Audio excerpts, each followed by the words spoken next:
Operation Paul Bunyan, the tree that almost started World War III, 1976.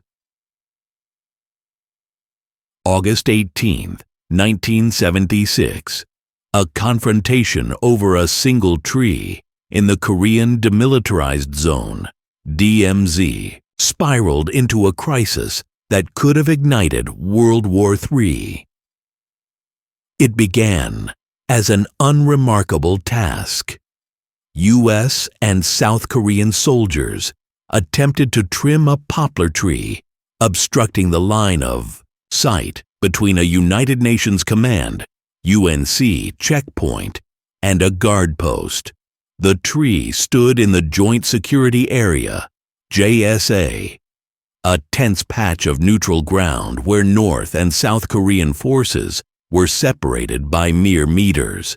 The operation turned deadly when a squad of North Korean soldiers, led by a hot-tempered officer, confronted the work party. The officer claimed the tree was planted by Kim Il-sung himself, making it sacred.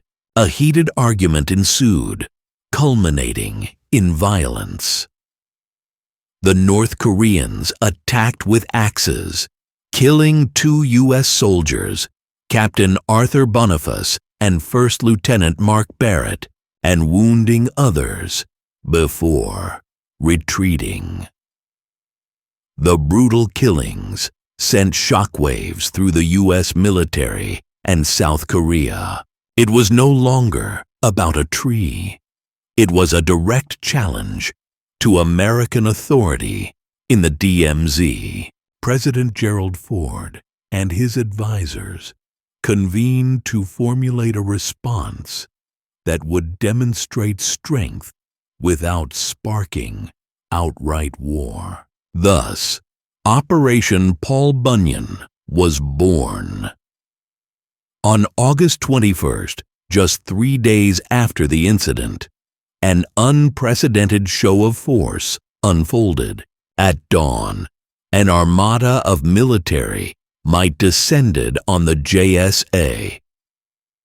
A convoy of 23 vehicles carried over 800 troops armed to the teeth, including elite units such as the South Korean Special Forces. Engineers equipped with chainsaws were tasked to fell the infamous tree, now a symbol of defiance. Overhead, the U.S. Air Force dispatched B-52 bombers flanked by fighter jets, circling ominously. Artillery and missile units were primed on high alert. Aircraft carriers positioned off the Korean coast underscored the seriousness of the operation. North Korean forces, watching nervously, mobilized their troops, but no direct action was taken.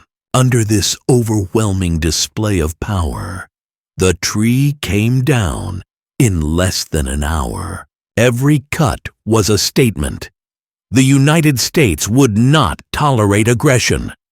When the operation concluded, a 3-foot stump was all that remained.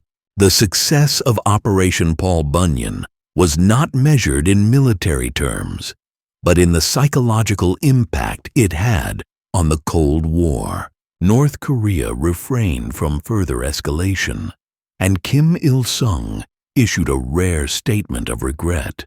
The DMZ returned to its simmering tension, but the tree incident became a stark reminder of how fragile peace in the region remained. Though overshadowed by larger conflicts, Operation Paul Bunyan stands as a bizarre yet potent example of Cold War brinkmanship.